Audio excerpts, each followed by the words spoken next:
All right. Thank you for tuning in to Watching the World and also DJ Genesis Detroit. It's another Sunday, another week. We've completed with the Sean Diddy Combs trial, week number 4. And today we are so privileged to have a criminal attorney here, Calvin Johnson. Welcome, Calvin. Hey man, how you doing? Once again, it's home. Yes, indeed. Yes, indeed. Tell everybody about you, where you're from, and how they can find you, so forth. My name is Attorney Calvin D. Johnson. I have been a practicing attorney in Dallas, Texas, doing criminal defense work for the last 25 years. I do represent people in entertainment as well as athletes. I was Chris Bosh's lawyer at the NBA draft and Chris Bosh Foundation lawyer for a number of years. But I have been running my own criminal defense law firm. Next year will be my 25th year in doing criminal defense work. I've done state, local, and federal criminal defense. All right. You know what we'd call you where I'm from? We call What? you a heavy hitter. Yes, sir. Yes, sir. I can tell, man. I've been checking you out. You're amazing. So, listen, we want to get into week 4. Week 4 has been very complicated. We started off with the first witness on the stand. His name was Eddie Garcia. He walked in and he asked for immunity. Could you tell us a little bit about how that works in the background with immunity? What happens with immunity is if you are going to testify, let's say I'm testifying against Diddy, but in me testifying, I have committed a number of crimes, or I may be in a position where I think I have committed a crime to where they could possibly charge me with a criminal defense, then I want to be able to testify freely against Diddy, which means if I know of some criminal behavior he did, for me to be able to say it, sometimes I may have been involved in that criminal behavior as well. So what I don't want to do is I don't want to incriminate myself. The Fifth Amendment of the United States Constitution fights against self-incrimination. So what you want to be able to do is testify freely, but not have any charges arise out of your testimony. So let's say me and Diddy went out and we robbed a guy, and I know that I was with Diddy when it happened. Well, if I was with Diddy, I could be just as responsible as he is for the robbery. But if the state gives me the immunity, then I can freely talk about the robbery. Even though I did wrong, I can't be charged with the robbery, but I can tell them what Diddy did in the robbery with me, and I don't have to worry about the charges. So you want to be able to have immunity because two reasons. Number one, you want to protect yourself. Now, what the state wants to do as well, they want to get the information out of you. And if you don't have immunity, you can just say, hey, I plead the fifth. What is pleading the fifth? Pleading the fifth is saying that I have a constitutional right not to incriminate myself. So if I am going to incriminate myself in an act or a criminal act, and the state really wants the information, not against me, but against Diddy, but they could charge me.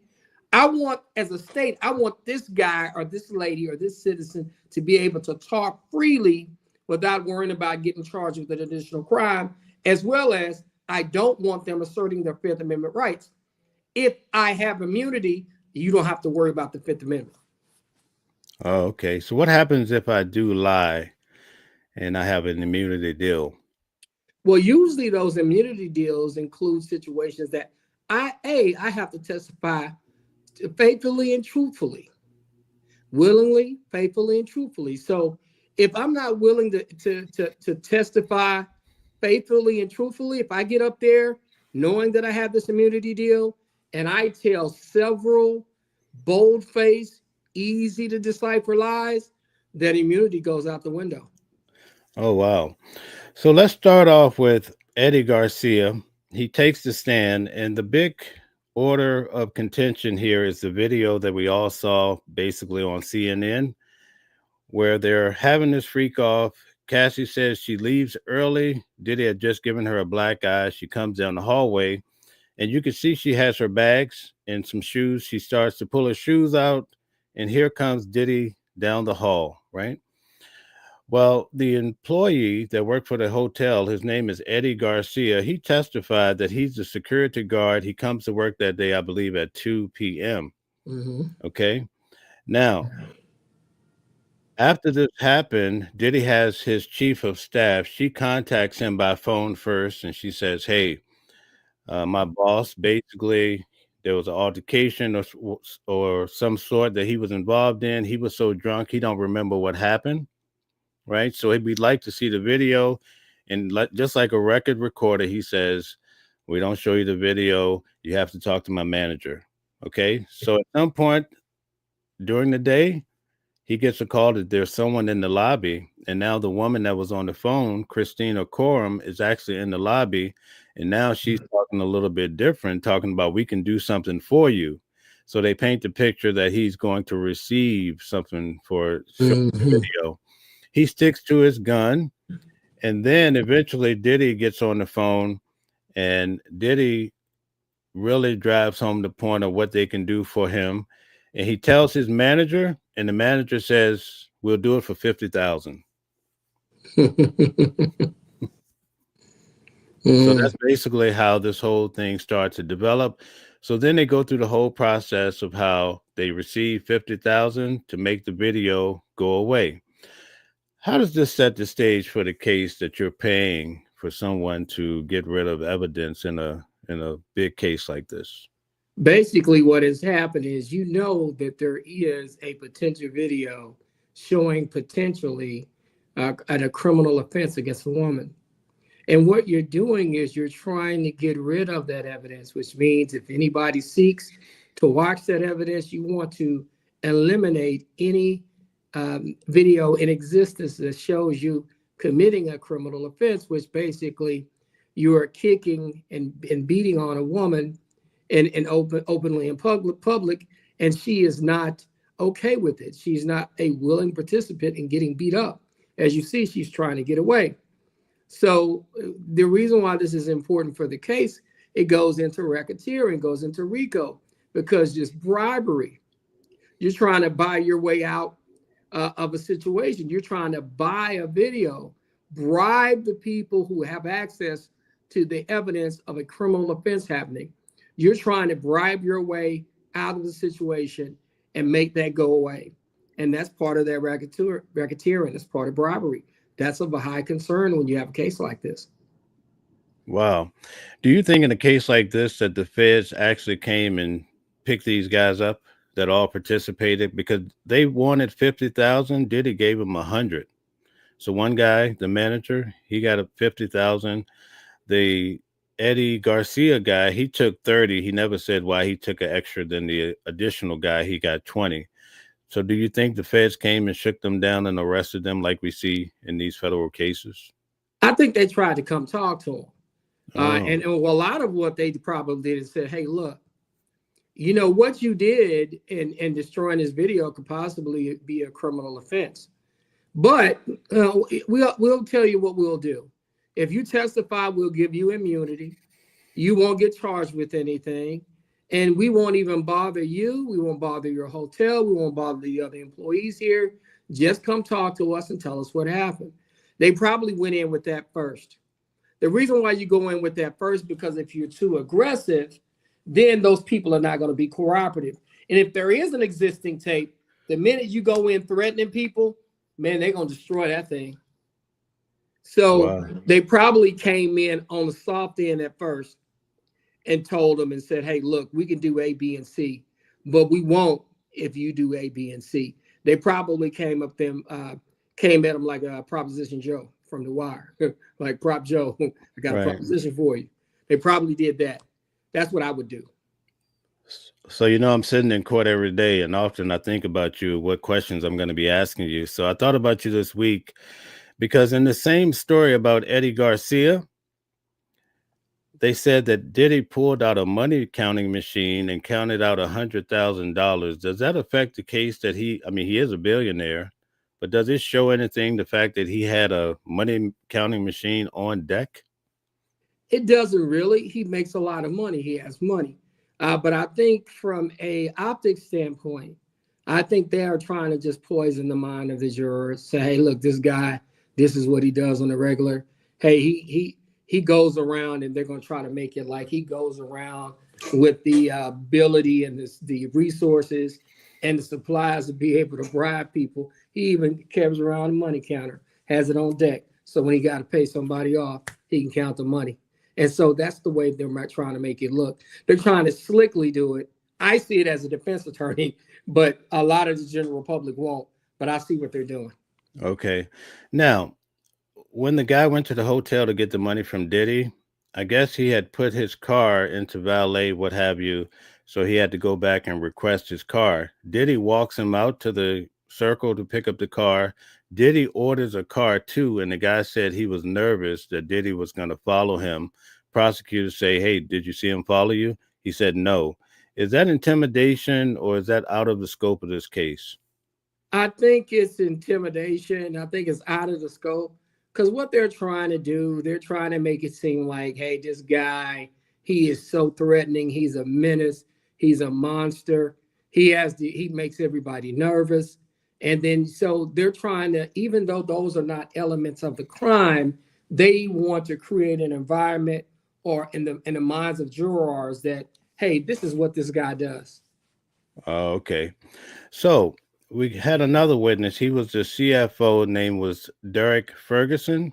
He worked with Diddy long stretch, like 20 years. But at any rate, what had happened was Kid Cudi had started to have an affair with Cassie of some sort. Diddy found out about it and he said, "I'm going to release these videos of these free calls with Cassie." And so he demanded money from Cassie's parents, or he would release the videos on their jobs. I believe it was 20,000. So he had them wire 20,000 to Diddy's account. They went through the account number. Um, when you look at the large scheme of things, the whole day we spent Tuesday, they only talked about this $20,000. So he went through all these bank accounts, corporations, just to prove one point. I mean, people were literally falling asleep in the courtroom. Is that normal? Sometimes it is you want to show kind of what happened, but I'm just concerned about. I just don't know why Diddy would need money from their parents. I mean, something is kind of weird with that. But at the same time, they have to kind of show the source of money and why it was given.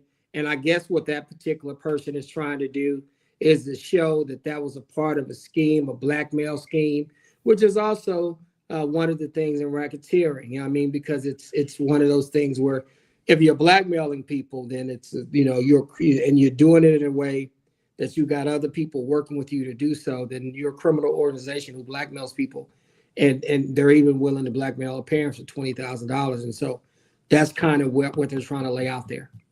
Okay. Another thing I noticed with Derek Ferguson, he really broke down how, I guess, various corporations had invested in Diddy's companies, and with that, they had certain control. Like one had 40% of voting rights and so forth.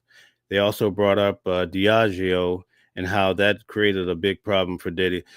They're basically showing from the prosecution side that Diddy had one big enterprise, but Mhm. after listening to them in court, it seemed like other corporations has control over Diddy's companies. How does that affect the racketeering? Well, what happens is even though some of the other companies had managing control, Diddy day to day had the ability to do things separate of the company in furtherance of the RICO, which means, yeah, me and you are doing business, but I don't know every single minute of a second of what you're doing. And even though I may control the purse strings and the money, for the most part, if you need something, you're able to come do it. And I might not ask you every time you need something or you're trying to do something, what are you doing and what you need the money for? But at the same time, I'm over here on my own using the organization really without the side knowing how I'm using this organization to continue to partake in these crimes, bribery, sex trafficking, blackmailing, those type of things. So that's why I pointed to that. Okay. So next they brought on Frank Pierre. He's the video expert. And so they brought up the video where Cassie is obviously we went through coming down the hallway and what have you. The key point that was of contention, even that the defense was disputing about, and why they did not want the defense to use Frank Pierre, is because the video showed Diddy coming down the hallway really fast. And so this guy, Frank Pierre, explained that you have what is called frame rate. and it's 30 pics per second being presented. And he said this video was corrupted, and so it only had 21 frames. So it made Diddy come down the hallway really fast, and they felt like that made it seem like he was running when he was actually walking in the original video. Do Yeah. you see a lot of this in your cases, like all the technicalities? Not a lot nowadays. Pretty much things are in real time. Then we're talking about, some time ago. Today's technology, we don't really worry about that as much. But I would say 4, 5, 6, 7 years ago, the quality of the video, the 21 frames per minute, that stuff is kind of happening. Then sometimes the blockiness and the lack of clarity in the video is happening. But nowadays, I don't see that as much. But when you look back in time, there were some issues during that time in terms of video quality and things having to be sped up, as well as the resolution that the videos were in sometimes trying to kind of made it harder to deal with things. The defense said that the expert had changed the aspect ratio of the video and also the lighting, and it said it made Diddy look way bigger than what he actually was. Are these type of points a big deal as far as what the defense was trying to show? As a defense attorney, sometimes you have a video and you may not have a lot that you can do with it. But if they have changed the aspects to make them bigger, if they have to speed it up because of the frame rate, you want to try to minimize that video in any way that you can.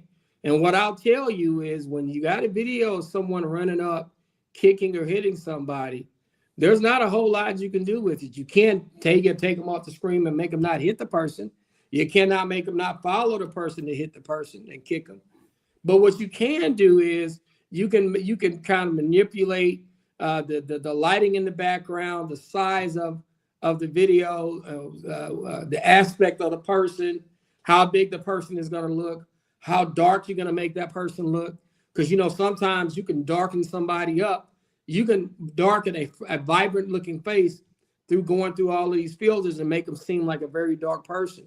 So as a defense attorney, you're just grabbing at what you can grab at.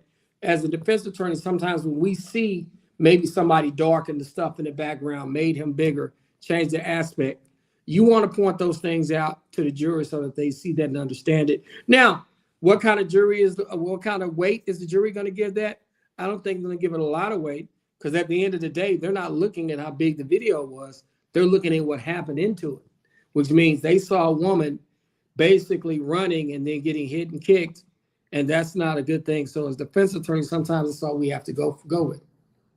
Okay, so under prosecution, Mike Pierre, the video expert, he did testify that 5.5 minutes are missing at one point and 5 seconds is missing at another.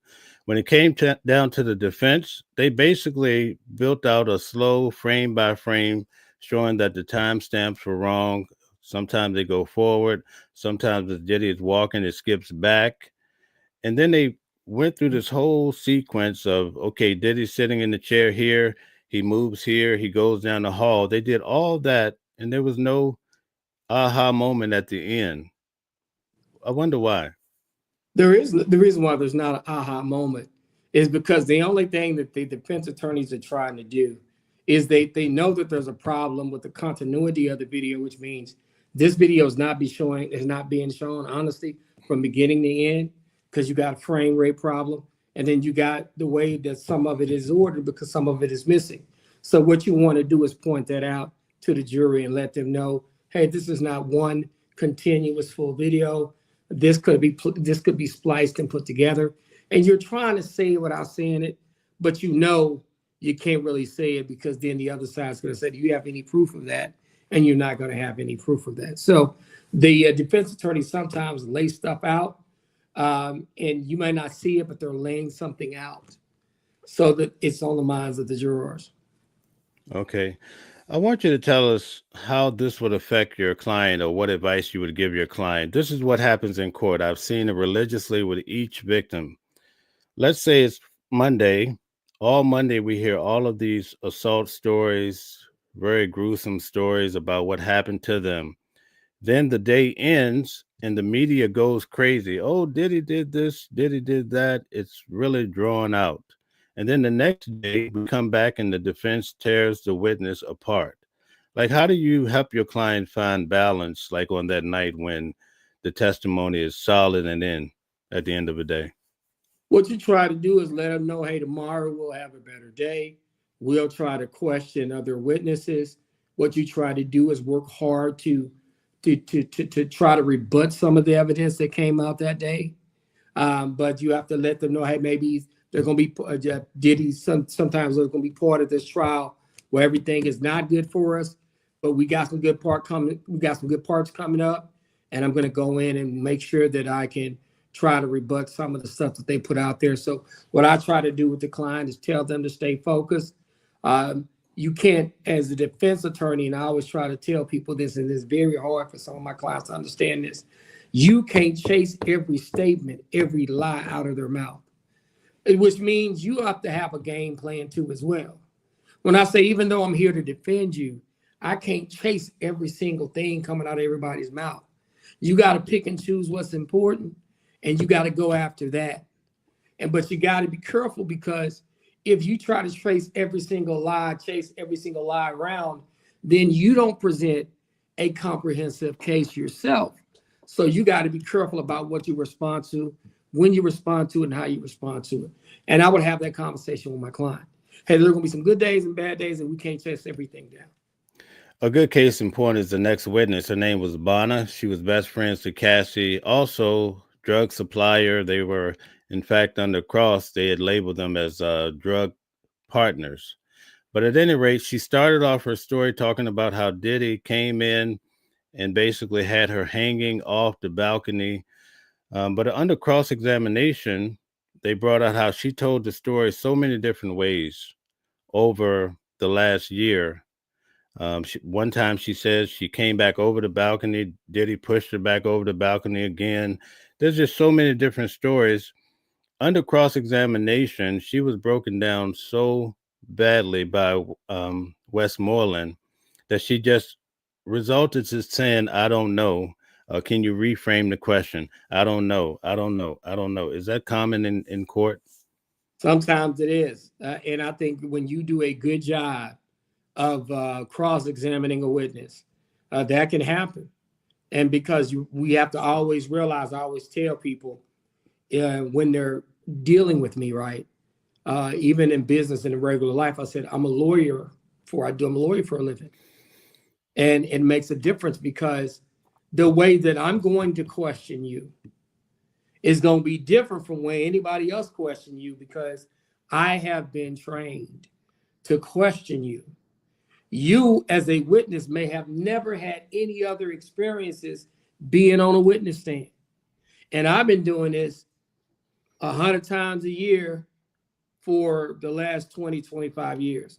Who is going to be better at that? I am. That's why I try to tell my defendants, don't talk to the detectives without an attorney, because that detective is an interrogation expert. You are not. Even if you lived a life of crime, you may have been in front of an officer 2 or 3 times, 4 times, 5 times. A detective does that in a week. And if a detective's been doing it for 20 years, they could be doing that multiple times a week, times 20, 25 years. They're just going to do a better job of it.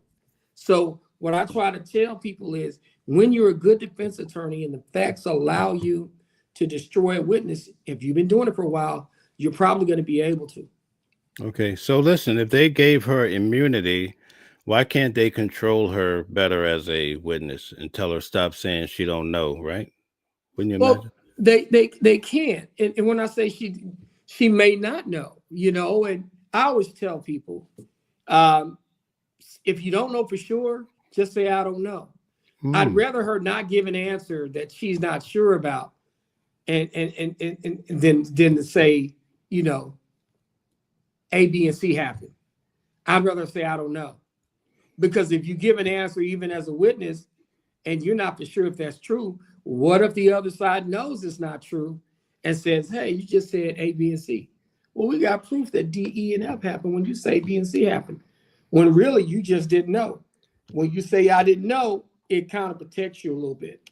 Okay, so listen, under prosecution, when they introduce a person, let's say one of the sex workers, they'll pull up the picture as an exhibit and say, "Hey, do you know this person?" They often start with Diddy and Cassie, right? Mm-hmm. But I notice in the defense, they'll say, "Ray J was your drug dealer," and leave it hanging.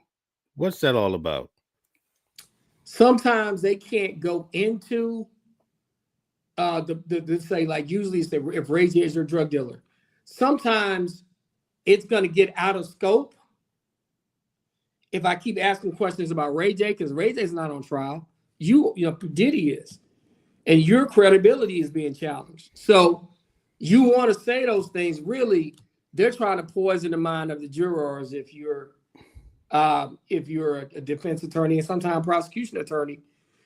Ray J's your drug dealer. You're gonna be like, oh, wait a minute, she on drugs. She might not have remembered. Do I trust a drug addict? What kind of drugs were you on? You know, sometimes they'll leave that little thing in the brain of the jurors to where some people will come to their own conclusions. Okay. And we Now, all do that, right? right. Yeah. Yeah. Under the prosecution, they built this long narrative with this racketeering, I would imagine, that Cassie is being coerced into doing these things and Diddy has shut off her money line, right? Well, this witness says that, and also Westmoreland, the African American lady attorney, she's awesome, right? She basically says to Bonna, so you and Cassie were drug partners. You would find the drugs and Cassie would fund it. So now the defense is showing that Cassie has plenty of money to buy all the drugs that her heart desires. Mm-hmm.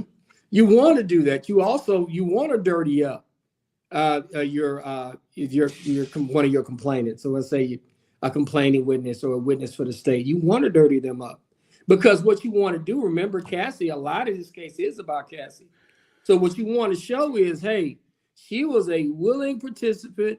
She had money just like Diddy did, and whatever she was doing, she could have been doing it on her own without being told to do it by Diddy because she had the time, resources, and opportunity to do so. Okay, so something that I often hear when they're having their deliberation before court or counsel, what have you, they say probative and prejudicial or something like that. So what are they talking about as far as Probative value is this is the deal. What you don't want to do is you don't want to prejudice the defendant, or you don't want to prejudice the defendant. So probative questions is you're probing.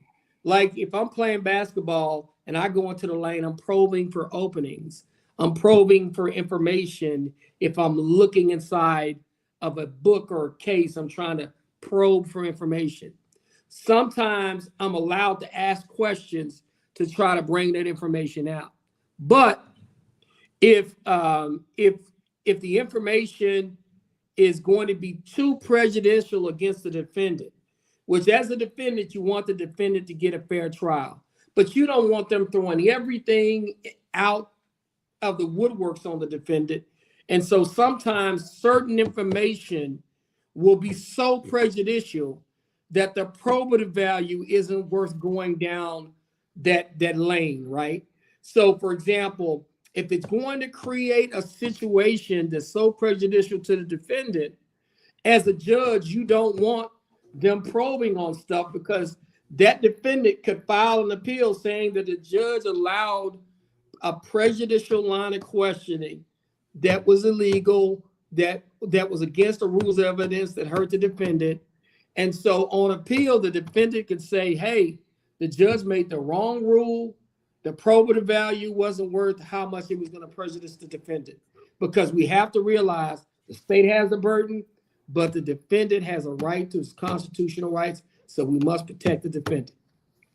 Okay, that's awesome. So remember with the OJ trial with Johnny Cochran, we had the big glove debate, and that saved his neck in a lot of ways, right? I Yes. think we had that moment in this case, at least to a certain degree. And in fact, they're trying to call a mistrial over it right now.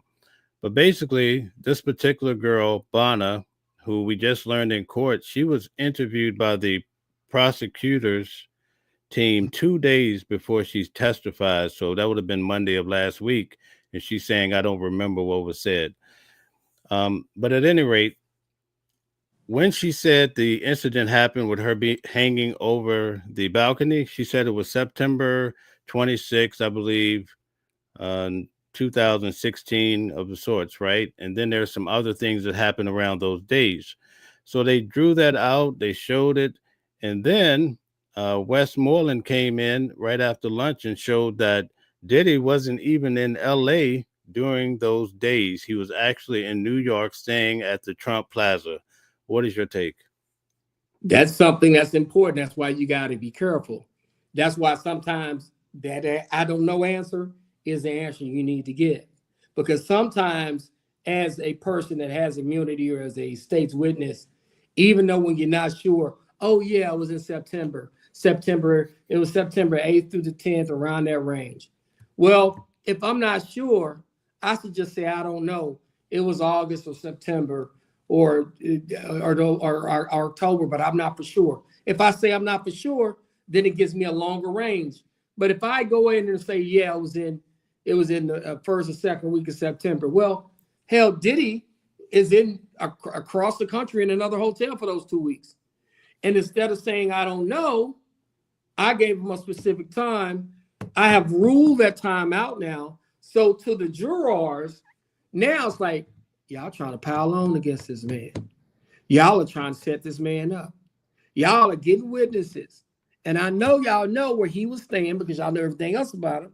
Y'all know he was across the country. And y'all allowed this witness to come here and say on September 7th, 8th, and 9th this happened. When even the defense, even the prosecution themselves knew Diddy was staying at the Trump Hotel in New York. So you got to be very, very careful with that. And so as a defense attorney, I want to show that they're trying to go after my defendant at all costs, and it's a lie. If she's lying, a lot of the other witnesses are being pressured to lie. And there's a mistrust of the government, and I think that people need to understand this. In these federal trials, I will tell you, people think, well, we just want to protect victims. We want to do this. We want to do that. There is a huge mistrust of the government by a lot of the citizens in this country.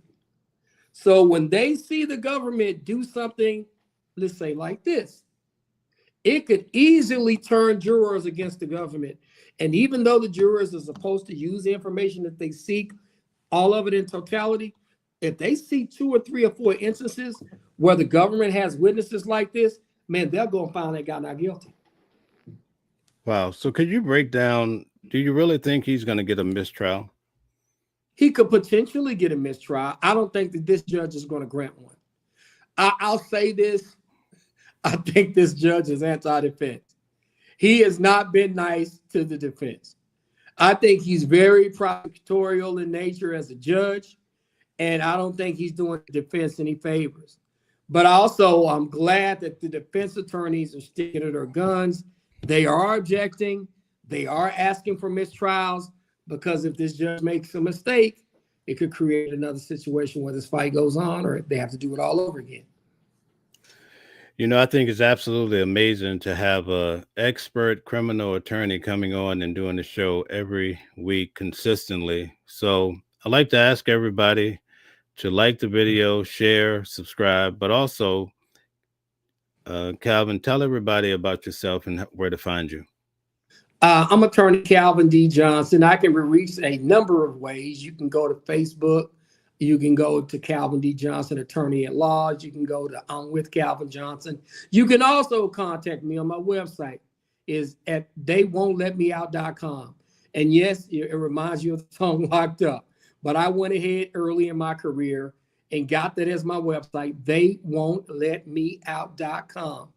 And I can be reached at the email attorneycalvindjohnson@gmail.com, as well as 214-565-5600 on my phone, on my office phone, as well as I'm even like Mike Jones, the rapper, used to say, I give you my cell phone number, 469-583-3663. You can reach me a number of ways, either at attorneycalvindjohnson@gmail.com, theywon'tletmeout.com, or my phone numbers of 214-565-5600, or my cell phone number 469-583-3663, just like Mike Jones. All right. All right. Thank you for sharing that. So listen, let me ask you a question. As far as the case is going, I noticed like on Nancy Grace and all these big shows, TMZ, half the attorneys are saying something completely opposite of the others. What are you hearing in the streets as far as, is it a RICO or isn't it? You know, a lot of people have some concerns, and this is what I'll say, and this is the elephant in the room. And I think that sometimes you've caught a little heat for this too, because sometimes you'll play devil's advocate and you'll say, well, what about this? What about that? Let's be honest.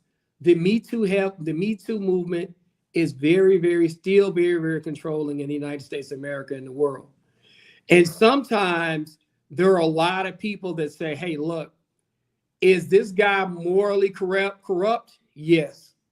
Is this guy freaky, nasty? Yes. But does that equate to him breaking the law?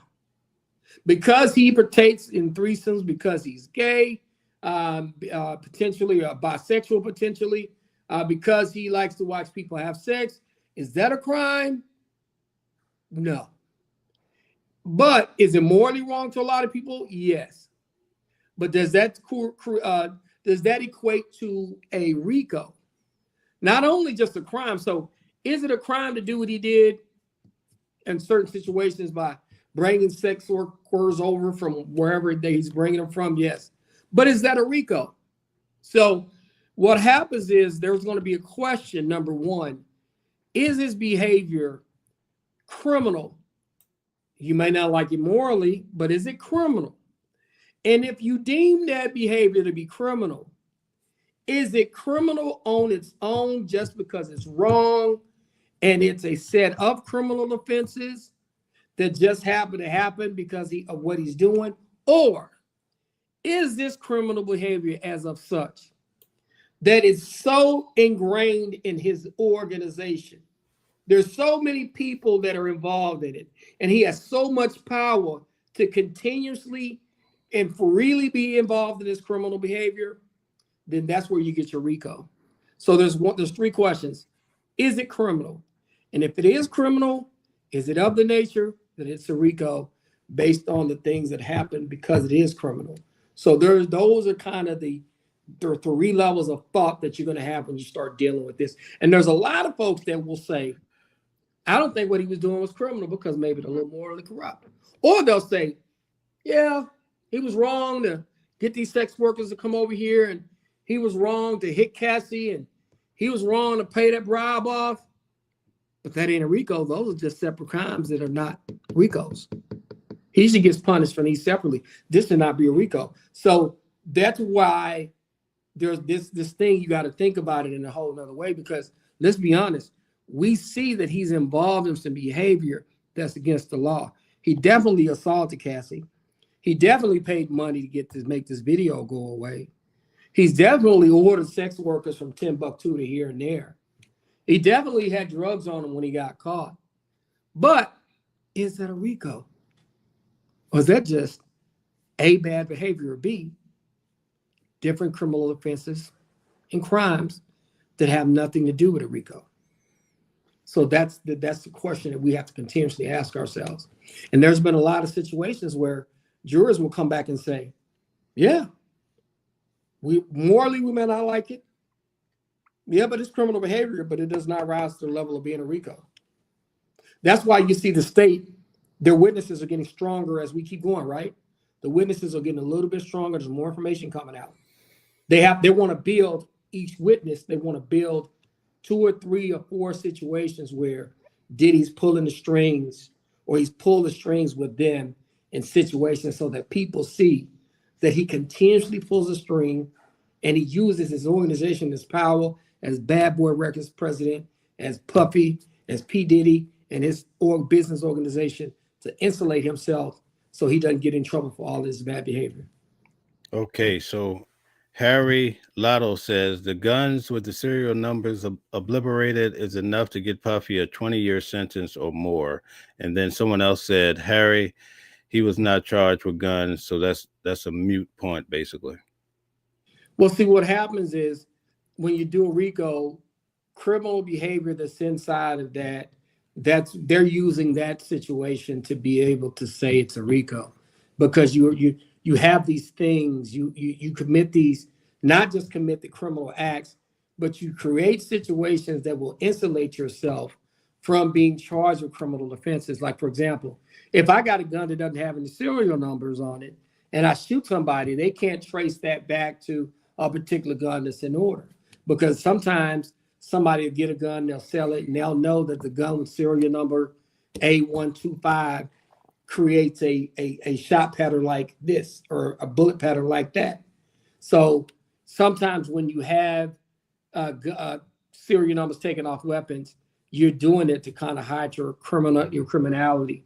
And so what they're trying to say is Puffy is hiding his criminality by having these guns, just like he's doing it with everything else. Okay, Just the Fact says a person who is impaired, whether by drugs, alcohol, or any condition affecting judgment, cannot legally consent to sexual activity. Impairment board's consent. Cassie and Jane did not give consent. She said what? Go back. Cassie and Jane said impairment board's consent. Cassie and Jane did not give consent. It depends on how they were impaired.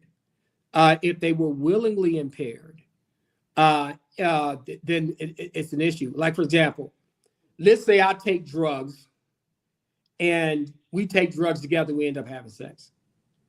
And you say, well, I had some drugs, I took some drugs. I didn't give him the right to do this with me. We both took drugs. But it's something that I did myself that caused me to be in this state and condition that I willingly did. Now, if he slips me a Mickey or gives me some GHB and I'm laying in his bed and I know I didn't want to take the GHB and he spiked my drink, that's an impairment that you can't give that consent. If you willingly impair yourself, then, hey, there's an issue there. But if somebody impairs you by slipping you a Mickey, giving you a pill, giving you some drug, or for example, I think, hey, here's some methamphetamine, but it has cocaine and fentanyl in it, but I didn't know it, then that ends up being a different situation, because I thought I was taking A, but you gave me B, C, D, and E. So that's the difference between impairment. Voluntary impairment, that could be an issue. Involuntary impairment, you can't give consent. Okay. So here's something I noticed different about our last witness of this week, going by the name of Jane.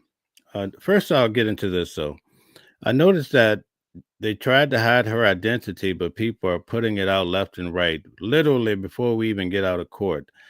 How is that usually dealt with? Because it seemed like in this case, it's falling short. The reason why it's falling short, because these are famous people. I mean, we have to take into account that the simple fact that you even work with Puffy, people are going to know who you are. This guy's extremely visible. We're talking New York. So these people are going around in the same circle. So let's say I see you and I'm like, hey, man, that's Mel. I know Mel. Let's say you're in Texas. And let's say people in Texas don't know Mel. But because I've dealt with Mel, I'm like, man, that's Mel. I don't know why. I know that guy. That's the same thing in New York. These people are going to know Puffy. You got people, they're in entertainment. They got people that have partied with him, that have sold him items, that he's done events with, that he's done charity events with, that he's rendered services from. So there are people that know the people on the inside. So it's like, yeah, we want to hide their identity, but if you have a gallery full of people in the public that know these folks, I mean, think about how we know about Farnsworth Bentley. We wouldn't have known him if he hadn't worked for Puffy. We know the people from Making Fun of the Band because they were on Puffy's show. We know some of Puffy's assistants because these assistants, some of them have been with him a very, very long time. And in New York, everybody knows them because Puffy's always doing stuff. So they're going to know who's who when somebody walks in there. Wow. And that's the hard part. I see. So yeah, the judge is very upset about that. I think this week we're going to see what's going to happen to some of the people that broke the rules, per se. So the next question I have for you is for Cassie, right? Cassie started off in a relationship with Diddy. Everybody understood that. Maybe it's sort of a side chick. But Mhm. Jane, right from the beginning, he framed her as an open relationship, not a number one or anything of that sort. So immediately they started saying he's given her money after the freak offs. He gave her 10,000 one time, 20,000 another. And they also framed it like he's paying her rent almost in exchange for sexual activity. Does that turn into sexual, whatever that second and third charge is, Buying sex sexual trafficking? services. No, I don't Sex think it does. trafficking. I think if it's kind of an open relationship, we know, and this is the thing where I don't think the jury is going to say that. You got a man with resources, and you got a woman who may not have as many resources as the man, but she sleeps with him every now and then. He helps her out, and they do that on a continuous basis. I don't think that the average person on jury is going to see that as he's paying her off. Okay, so they were in Kirks and Caicos, and they had a sex worker. I think his name was Paul. They fly him to Kirks and Caicos. Is that sex trafficking? It They could paid be. him. It could be because you're moving someone across state lines with the purpose of having a sexual encounter. And it's somebody that you've not had a sexual encounter with before, and you've paid to do this before. And so that could be that could be a concern. That could be a crime. Now, is it a RICO crime to do that?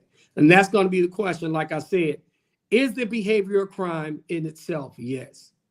Is it something that's in furtherance of a RICO that the jury is going to have to decide that? Okay, so count one is racketeering. Count two is sex trafficking with force, fraud, and coercion.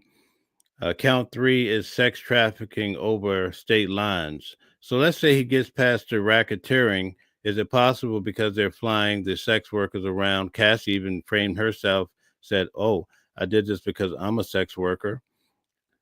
They're also trying to paint Jane as a sex worker. So is it possible to get around one and then he gets stuck with two and three? Yeah, there is. That's a high possibility.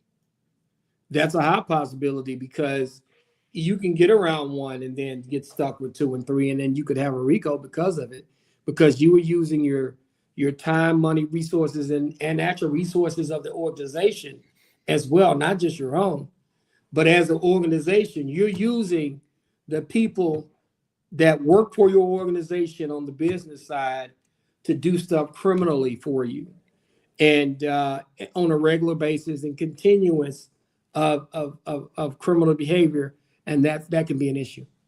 Okay, so I have one final question, and I want to ask everybody like the video, share, subscribe, and come up now if you have a question that you want to present to our criminal attorney, Calvin Johnson. My final question is this: under the direct with the prosecutors, they break down how Jane has went through so many things and all these freak offs she didn't want to do. Now she's calling them debauchery nights. She's also saying that Diddy, and this came up at the end of the day on Friday, the defense stood up and they says, "Hey, judge, two exhibits were put in that were basically Jane's own personal notes that showed her frame of thought, right?" And they Mhm. said it said that she said that Diddy was a pathological liar. They said the prosecutors are trying to introduce this to show that he defrauded her to prove sex trafficking with fraud from that force and coercion. So that the Mhm. point of fraud. Do you think that this is going to be a big problem because they're using her notes to say that he was basically saying, "Hey, come and I'm going to wine and dine you tonight," and she'd get there and there'd be a man there ready to freak her down? I think that's hard to draw the correlation. And the reason why I say that, if the defense is smart, you say, hey, look, you've gotten with Puffy before. Y'all done this before. You willingly came and participated because you kind of knew what was going to happen. I think it can be a problem for them, but if the defense does their job, it should not be a problem. Well, another thing I noticed is that when they were on vacation, I believe, she saw Diddy getting upset, so she planned like a all-star night where she'd have three sex workers come at the same damn time. Does that change the frame of her being abused versus her appearing to want to do this? I think it does, and I think this Cassie is a problem for them. Even though she got assaulted, I think she is a problem because This was uh, Jane. I'm sorry. The Jane. one I just spoke of was Jane. Okay, Jane well, from Jane, Brandon. Yeah, even yeah. Jane's a problem for him too as well because it's like this. Some people think in the Me Too era that hey, we got to protect all women, we got to do this, and I get that. But there's a flip side of that where people are saying, "Come on, you done this before. It's with Puffy. You're benefiting from it. Y'all are in a relationship that's open. He's helping you. You're doing stuff for him. Y'all done this several times. You were not trapped or controlled. You knew what was going on and you willingly participated in it." There is a line of thought from people that sit on juries that think like that. You understand what I'm saying? So Yeah.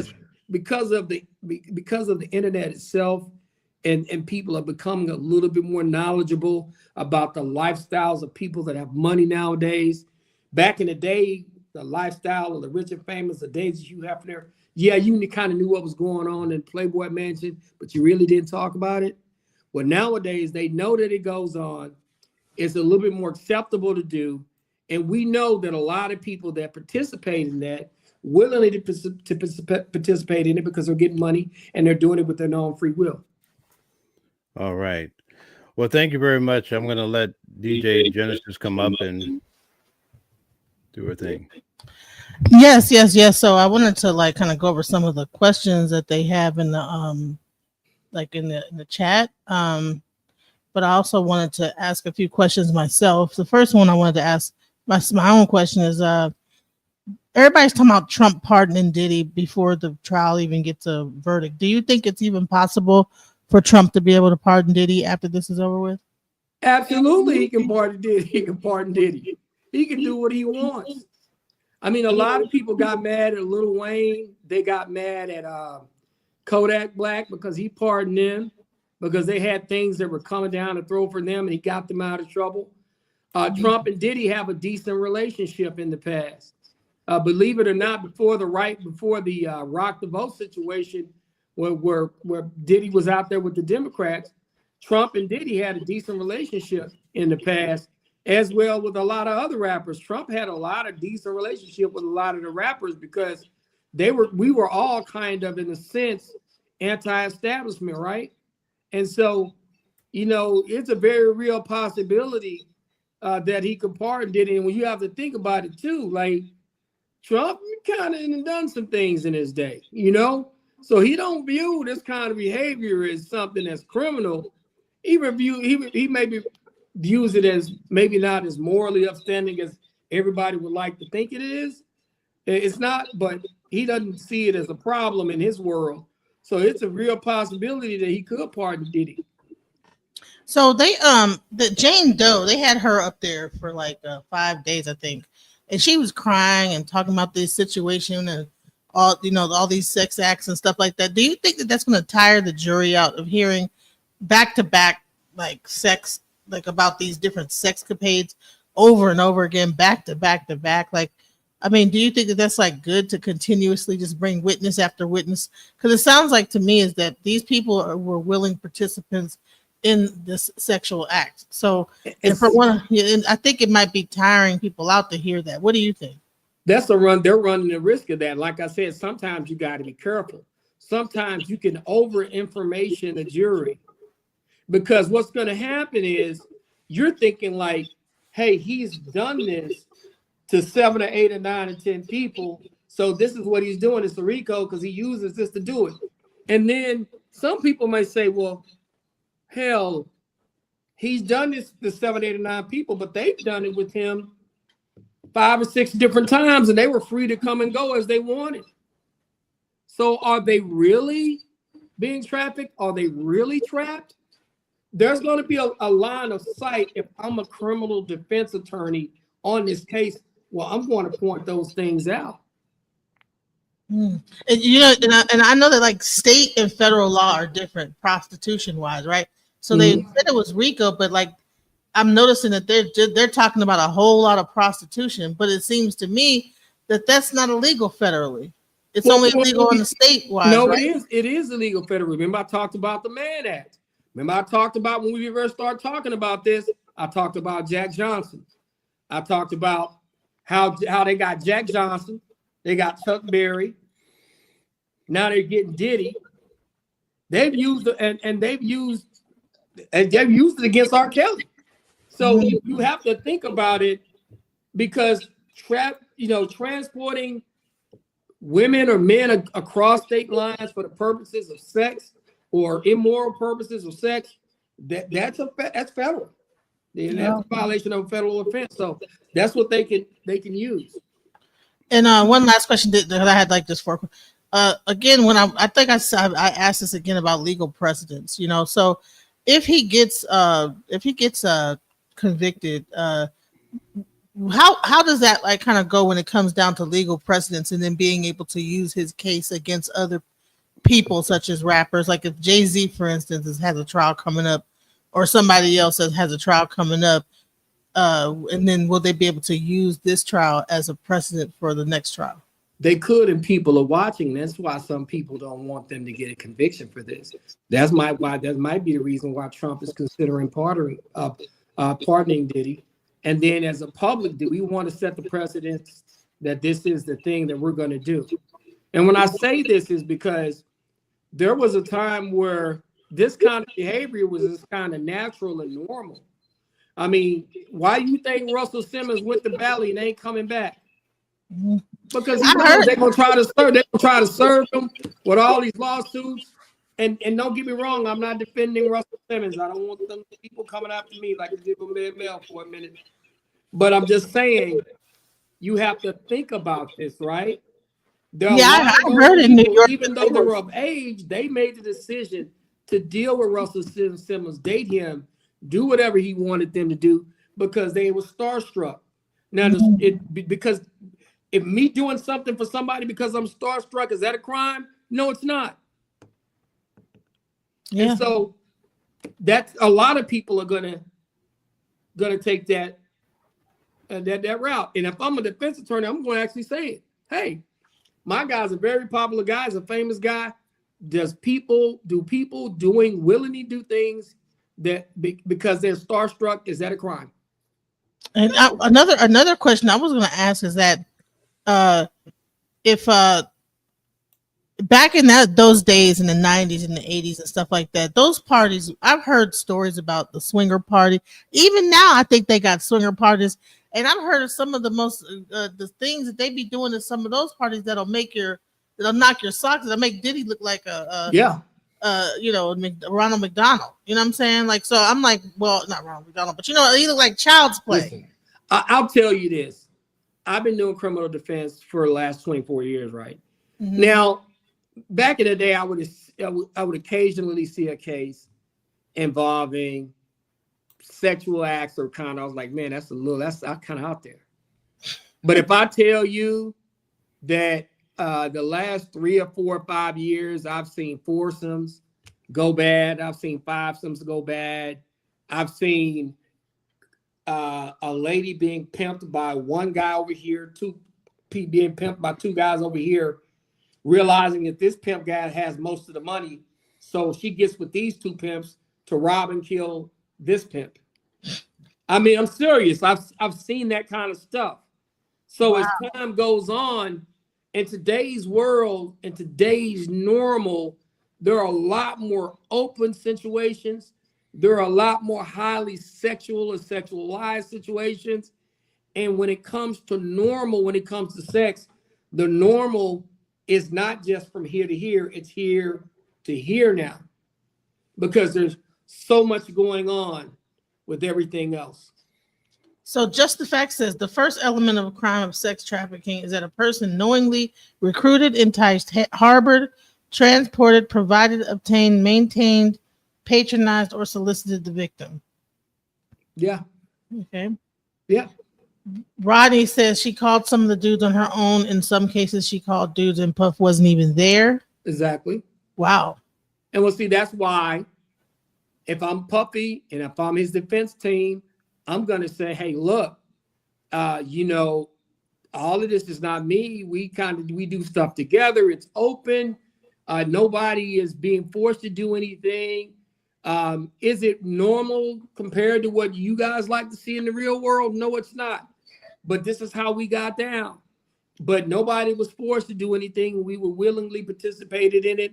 And even the people I brought in willingly participated in the sex act. Just the Facts says, does Diddy's financially support to Jane, including housing payments, post-arrest, constitute bribery? Can a case be made that he is attempting to influence her testimony? You do know that she said that he's currently paying $10,000 a month for her current living situation, correct? Is that right, Mel? Yeah, but that's a situation where he'd been doing it. They have some history together. They kind of dated in an open relationship for a while. Just because I'm doing it doesn't mean I'm bribing you. Before I got the case, I probably was paying the rent every month. So just because the case started, I'm continuing to pay the rent doesn't mean anything different. That's what I'm going to say if I'm Diddy. But she's testifying against him, and he's paying her rent, and then she's crying every day. I mean, and then she's not answering questions. To testify too, right? In court, she testified that he's currently paying, but he also did a 2-year contract. So technically, they're under the jurisdiction of that contract. You know. But see, that's the thing. And once again, he has to kind of do it. He's under contract to do it. Number one, but number two, her testifying against him because she has worked with him. And she herself may be implicated in some criminal situations. She kind of has to testify to make sure she gets her immunity. Because see, when you do RICO, you can literally indict everybody in the organization if they did one small or 2 or 3 small acts in furtherance of the criminality. So if I'm in a RICO, and let's say there are 4 or 5 things that they could hit me with, they might not be big things, but I can say, you know what? I need to testify. Or tell them to go kiss off and have to worry about them coming back filing 4 or 5 things against me. And I don't have the money Diddy have to go get me the lawyers to fight the feds. The feds wield a big hammer. When they want you to testify, you're probably going to do it unless you're independently wealthy like Diddy. And you can spend 1, 2, 3, 4, 5, 10, 15, $20 million on an attorney. Because you're not situated to be able to fight like that. So do you think he can really beat this case at the end of the day based on 4 weeks in? Is there a possibility that he could beat it? Yes, there's a possibility. But I think that the state, which each of their witnesses kind of have tried to prove or leave these little bitty rat droppings of criminality in each of the witnesses' testimony. And when you have 7, 8, 9, 10 witnesses coming up, and there's little bits of criminality, and in each part of that criminality, I'm involved in it. I'm using my assistant. I'm using my resources. I'm using my ability to have other assistants go bribe people, pay money. I got a money counter. What the state is trying to do, and the feds are trying to do, is tie it together, and they want to have multiple occasions through multiple different witnesses, through multiple different situations. And I think that's where Diddy runs into his problem. Because I said this the other day, the just happen analogy, right? I would have just happened to do it with Jay, just happened to do it with Cassie. I would have had to just happen to bribe those security guards. I would just happen to have a money counter with me. I would just happen to have to fly this escort from this country to this country to do it. I would just happen. When you get to too many just happens, it begins to tie everything together. And I think that's where he's going to run into his problem. I think the totality of everything stacked on top of each other is causing him the problem. Now, if I'm the defense, I'm going to try to separate those things. I'm going to try to create separate acts of stuff. Even if I did something criminal, I want it to be a separate act. Or if somebody else did something, I didn't tell her to call the sex worker. She called a sex worker on her own. Mm-hmm. But she arranged those. Remember what you just said, Mel? She called that sex worker on her own to bring 3 of them over because I wasn't feeling well. I didn't tell her to do that. I wasn't directing her in doing that. And if you look at her text messages when it comes to Cassie, she wanted to do this. She said, I couldn't wait till we have another one. So you start putting those situations and things out there, and then you create reasonable doubt. Because one thing you got to remember, it's Puppy doesn't prove that he didn't do it. The state has to prove beyond a reasonable doubt that he did. So if I can show through each of these witnesses little bitty rat droppings on the defense side that, hey, maybe it isn't what they said it was with A, B, C, D, E, F, and G person.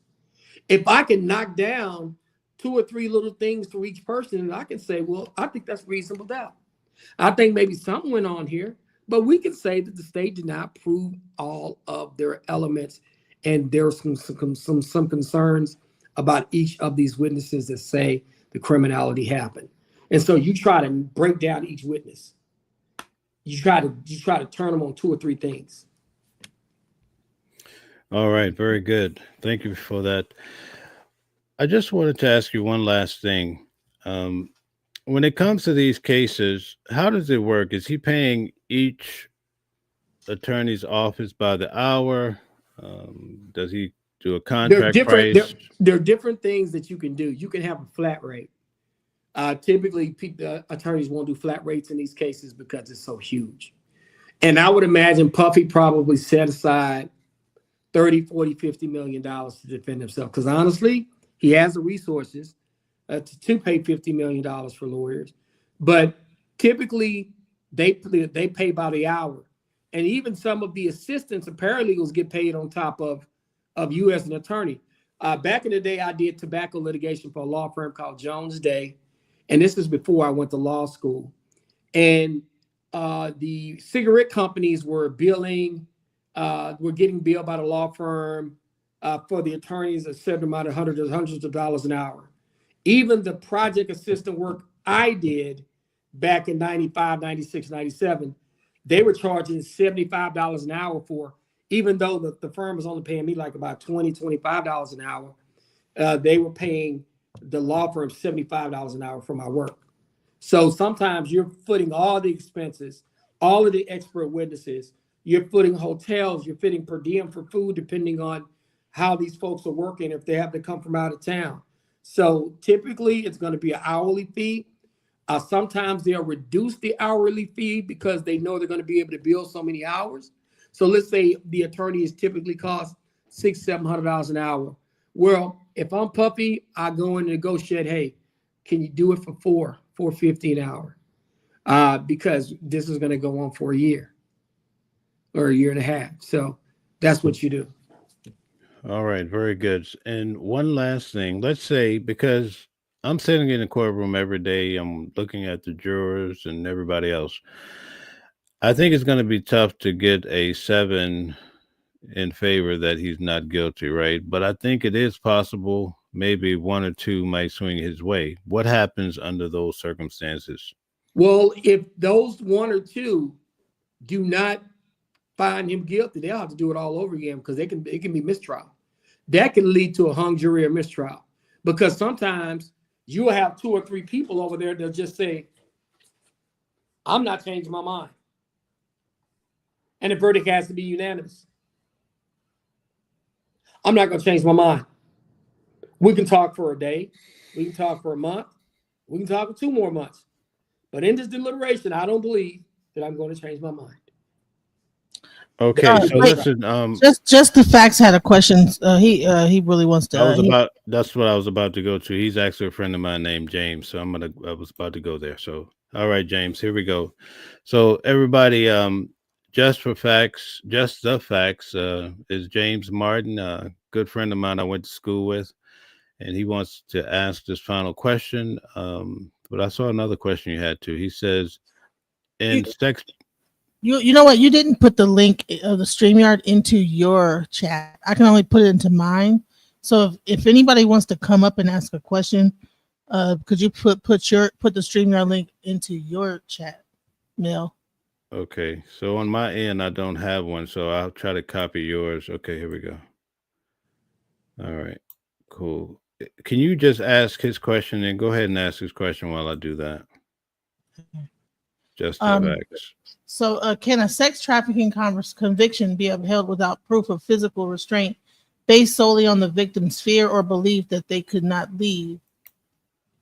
Yeah, it could be held up that way. But typically, if I'm a defense attorney, I'm going to say they were willing participant. They could have left anytime they wanted to. It just depends on the circumstances and the situation. And there's going to be arguments that both sides can have that is one or the other. I have a question too. If there is a hung jury or a hung trial, does P Diddy get to go home, or does he have to stay in jail until the next court date? He can ask because it's been a hung jury and because he has been incarcerated for a long time. He can then reapproach on a bond. And I'm gonna be honest with you, this judge does not seem to be willing to allow him to be free because they think that he has so many resources. He is a flight risk because he has the ability to have all this money, and then he could actually, because of his resources, he can be a little demon out here when it comes to being able to influence people with his money and influence. And so that's the argument that the state's going to make, that the public is not going to be safe if he's free. The witnesses will not be safe if he's free. He's a flight risk, and that's what they're going to continue to argue. But Puffy is going to say, hey, I'm not a flight risk. I can do A, B, and C, and D, and I'm willing to provide this, and this as long as I can go.